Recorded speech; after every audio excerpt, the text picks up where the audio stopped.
This is Randy the Swiss Frog Guy, and this is Lola. You've probably seen Lola in some of my other videos. She generally hangs out and makes sure I don't get too carried away with my editing.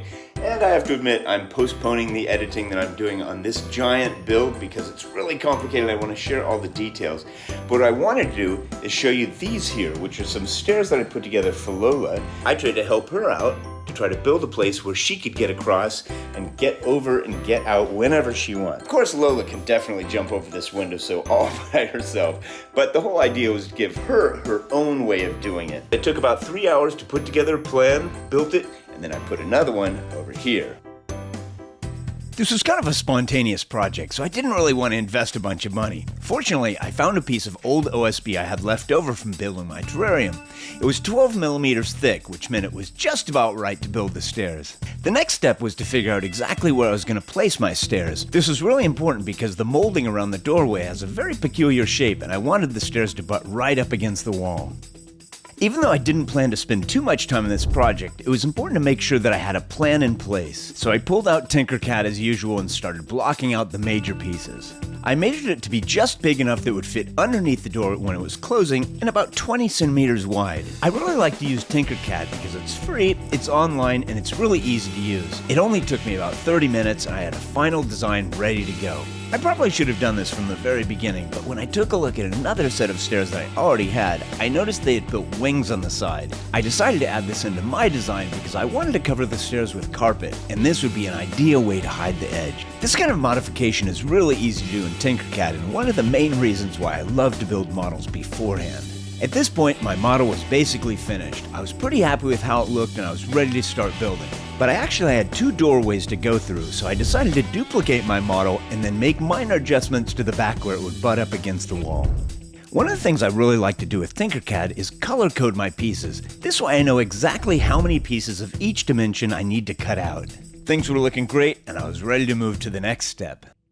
There are a lot of different ways to cut wood, but really for a project like this that involves a lot of small pieces and maybe some fine-tuning adjustments at the end, a jigsaw or a saber saw is really the right way to go. The only thing about these kind of saws is they're handheld and without rails, so that means if you want to cut a straight line, you're gonna have to build your own guides. It does add a little time to the project, but if you're patient, it's well worth it. A really important part of setting up these guides is having a stable place where you can work, lay things flat, and attach C-clamps as you need to. You can use just about anything as a guide. In my case, I used a piece of extra melamine I had lying around. The most important thing is just that it's straight. And something that's extremely useful in this process is an angle ruler, or an L-square ruler. It's one of these rulers with an L to it, which makes it all the easier to measure the distance from the edge of your wood to exactly where you want your bracket to be. So all you need to do is clamp it down and get sawing.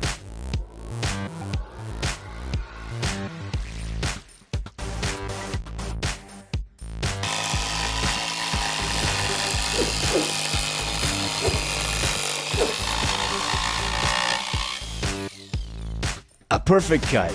Now I just needed to do all the other pieces. Since I had my plan, it didn't take long, and so within about 30 minutes I had all my pieces laid out and ready to glue together. For a project like this made entirely out of OSB, wood glue is the ideal thing to stick the pieces together. And I used finishing nails to make sure the pieces held tight while the glue was drying. Other people might use clamps to do this, but since I was going to cover the stairs with carpet, the heads of the nails wouldn't be visible from the outside at all anyway. After building such a complicated terrarium, it was a lot of fun just spreading glue on both pieces, tacking it together with nails, and letting it dry.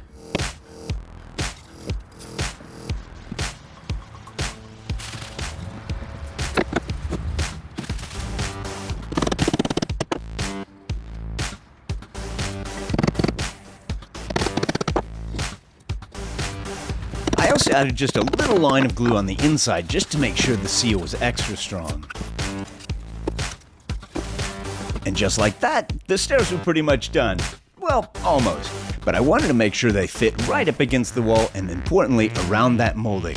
And they did. So after cutting the wings to match, I used the stairs as a guide and traced out exactly where the molding would be. To make sure there'd be no hardware visible on the outside, I attached the wings from the inside using these wood screws.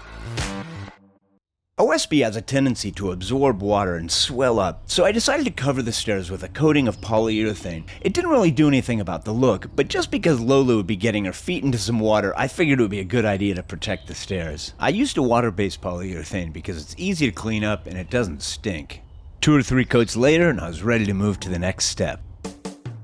I had plenty of extra wood lying around that I could use for this project, but I didn't really have much extra carpet. Fortunately, I found some foot mats at the local hardware store that would work perfectly. They just needed to be trimmed to the right size and attached. Once I had them measured out carefully, I found the foot mats were really easy to cut with a sharp blade.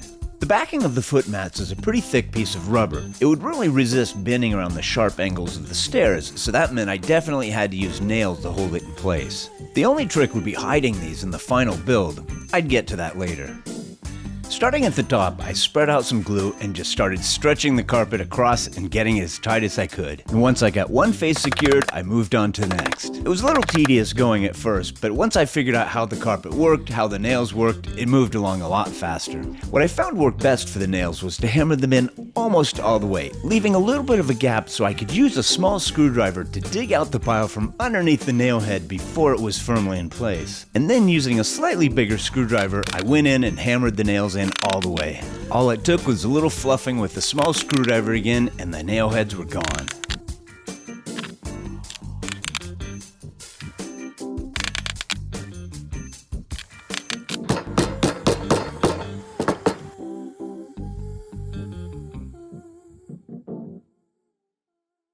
I was so happy with this first set of stairs, I figured I might as well check it out and see what it looked like under the door. And that's when I discovered a problem. I had measured the height and built the stairs correctly, but I measured the height at the edge of the door. In Switzerland, some of the older houses aren't built exactly square, and in my case, the inside of my door was a lot lower than the outside. It wasn't the end of the world, but it was something I wanted to fix. And this kind of thing is pretty easy to fix with a jigsaw. All I needed to do was set up some guides, clamp them into place, and then cut along the guides and make sure everything was perfectly straight.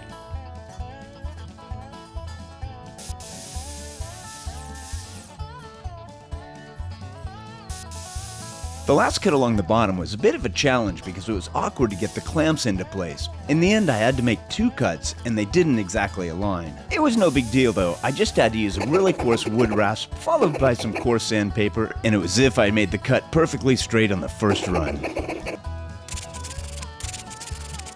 Now when I tried it in the door, there was plenty of room to spare.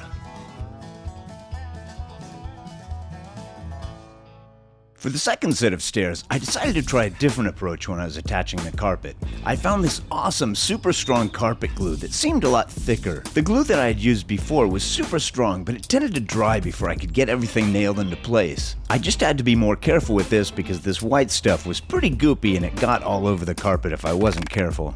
But using the techniques I learned doing the first set of stairs, everything went much faster.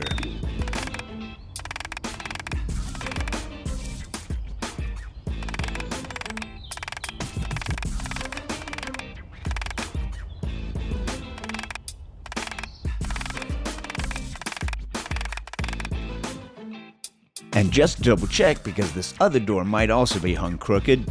Fits perfectly on the outside and fits perfectly on the inside.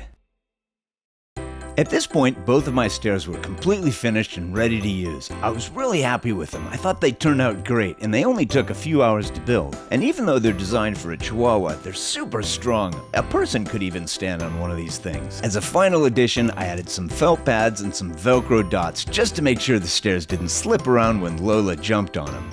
There was only one thing left, and that was to test it with Lola. Enter contestant number 1, Lola. Her choice, the door or the stairs. What will it be? She makes her way, and she bypasses the stairs. Second try, powering up, moving into position, and she bypasses the stairs. We've got one more try, blocking alternative directions, and she somehow gets through once more. All right, one last try because you're a Chihuahua.